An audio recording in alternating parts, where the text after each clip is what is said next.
Hello, this is the Harboring Light. I'm Mary. I give a conservative perspective about the world around me. Okay, so feedback is greatly important. Sources for you to do so will be provided for you.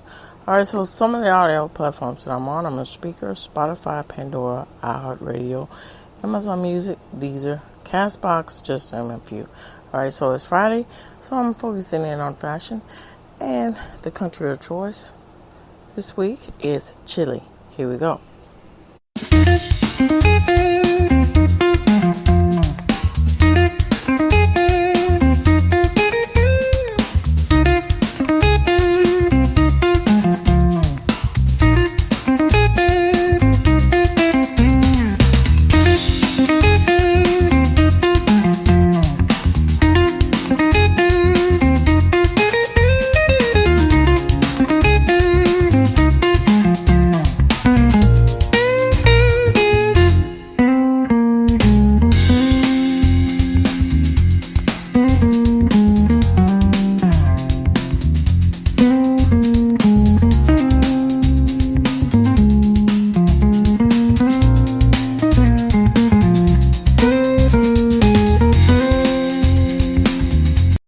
So I'm jumping on in with some thoughts, and then I usually do with the flow, facts, and then extended facts. All right, so my thoughts about Chilean fashion, history, and all of that. So it's quite interesting when the aspects of clothing and tradition, are translated into how that is seen from a broader point of view, particularly when it is translated into the mainstream culture and into aspects of high fashion. And so, it pinpoints a lot into the aspects of what is known about the culture. And so, again, what people value in culture is a vehicle into understanding what it's all about. And so it's up to the person, the individual, the groups to decide if they want to go further and deep into that. And I think a lot of the issues or the aspects of the day about of what goes on in culture or miscommunications of understanding other cultures or clashes in between other societies, whether it be cultural clashes or political clashes or so forth. Most of the time it comes down to the ideologies about something. And so, when we look at fashion itself, most people don't give it a second thought. It's just something, that's, material, something not the basis of the material. Whether just the material fit, how does that make the person feel? And what does that in itself clue into what that individual or the group, what do they find or think about the culture within the clothes that they wear? And so I think if you dig deep down into the aspects of that saying, and I'm going to end on this, you translate that to you are what you eat, and translate that getting into the aspects you are what you wear. So most of the time, to the individual, you are what you wear means different things according to the situation. So, in the aspects of some people just wear comfortable clothing in any occasion, and some people dress accordingly. Some people dress outlandishly in any occasions. Some people dull it down in the aspects.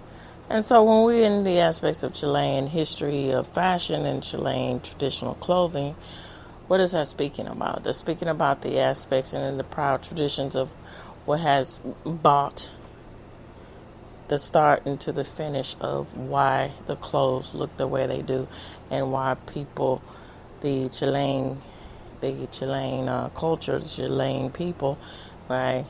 Their society chooses to wear and represent the fashions that they do because it is tied to the culture in which they have cultivated. And so with this being said, I'm going to get into the facts of Chilean fashion history. Here we go. Okay, and of course, sources will be provided for you in this episode. All right, so here we go.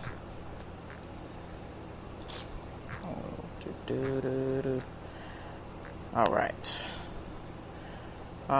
So, no, that is not right. Here we go. Okay.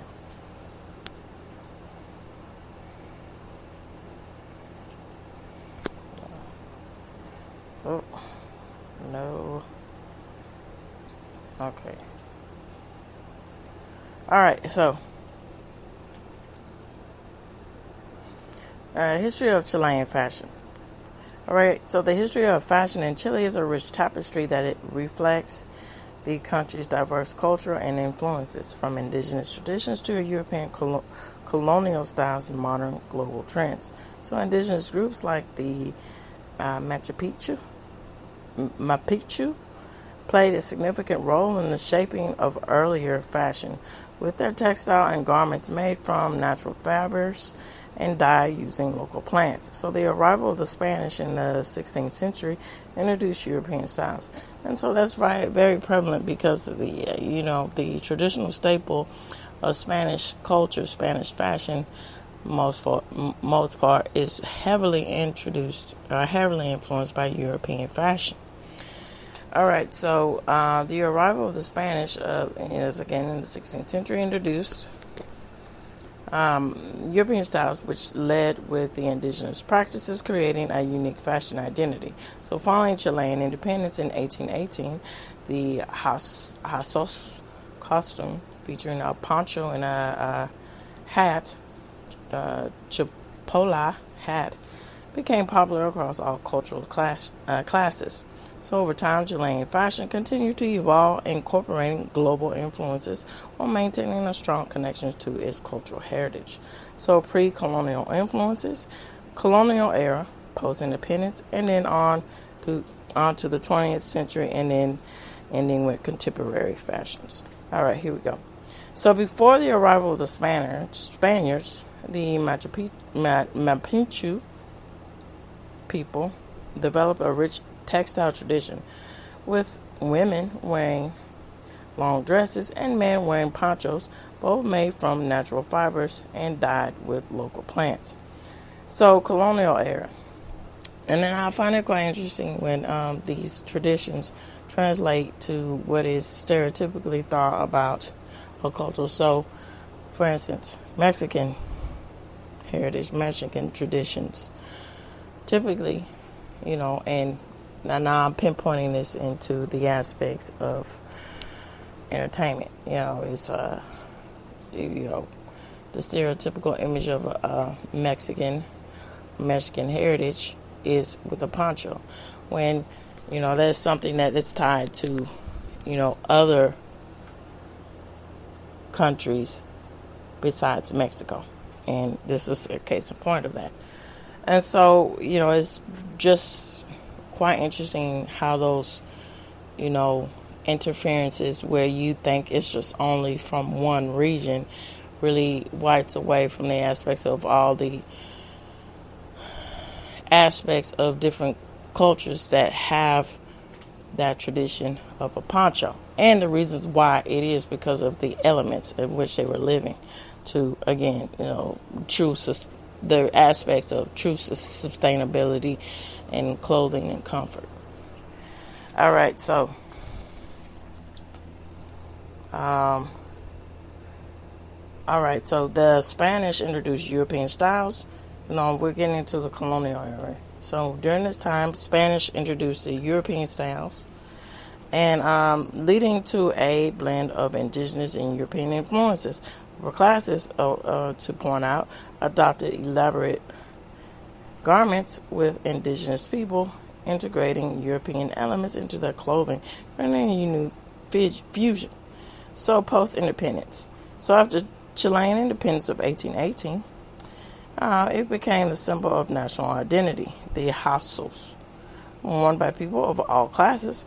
And going on to the 19th century, it saw the rise of the middle class, and the introduction of sewing machines and making fashion more accessible. So on to the 20th and contemporary fashion. So from the 1920s to the 1930s, aspects of Art Deco was widely popular, and it really defined an era of class and sophistication. And people still, go back and use that as a staple to put a flair into the unique style of Art Deco in itself. All right, so influencers with costumes, it became a symbol of national identity worn by people of all classes. And in the 19th century, it saw the middle class, as I said, as an introduction of sewing machines and accessibility. Okay, so Art Deco, this was post-independence. So Art Deco, to recap that, go back to Art Deco influences were shorter hemlines and more relaxed silhouettes. Post-war World War II, American styles became popular, and Chilean designers began to blend local and international elements. So contemporary fashion. So today, Chilean fashion continues to evolve with local designers gaining recognition and traditional elements. So being incorporated into modern styles. So the Mapuche textile heritage remains as an important integral aspect of Chilean cultural identity. All right, so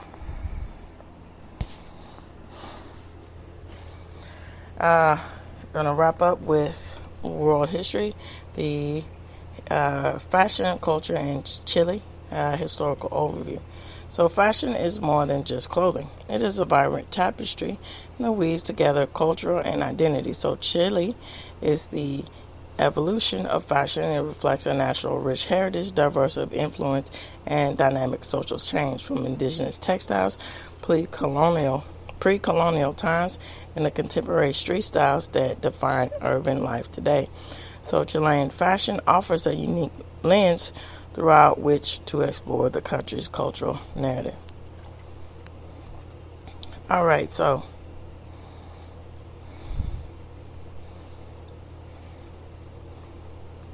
influence of global fashion brands. So while the rise of local designers is significant, it is essential to recognize the enduring influence of global fashion trends in Chile.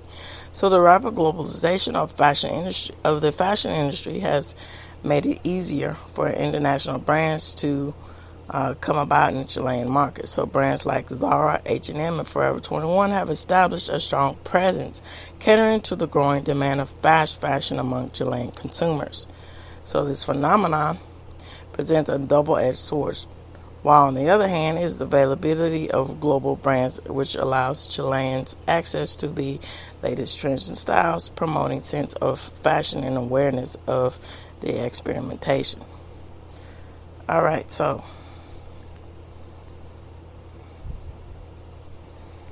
I end on this. So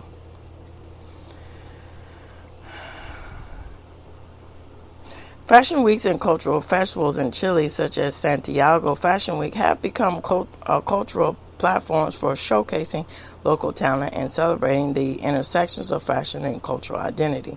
So these events not only highlight emerging designers, but also foster discussions about the role of fashion within a broader cultural and social context. They serve as venues for exploring themes of sustainability, diversity, and integration of traditional elements into modern designs. So additionally, initiatives that promote local artisans and traditional crafts are gained in momentum. So by supporting local talent, the fashion industry in Chile can contribute to the preservation of cultural heritage while fostering economic development in marginalized communities.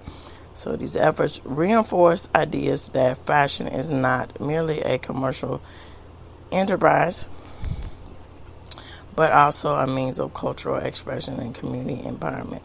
So, this means, I'm gonna end on this. That means something different to other, to other situations. So some people have good faith, and they actually are trying to uplift people, and it means of different aspects of being encouraged to be creative, and in creative encourage the aspects of economic power.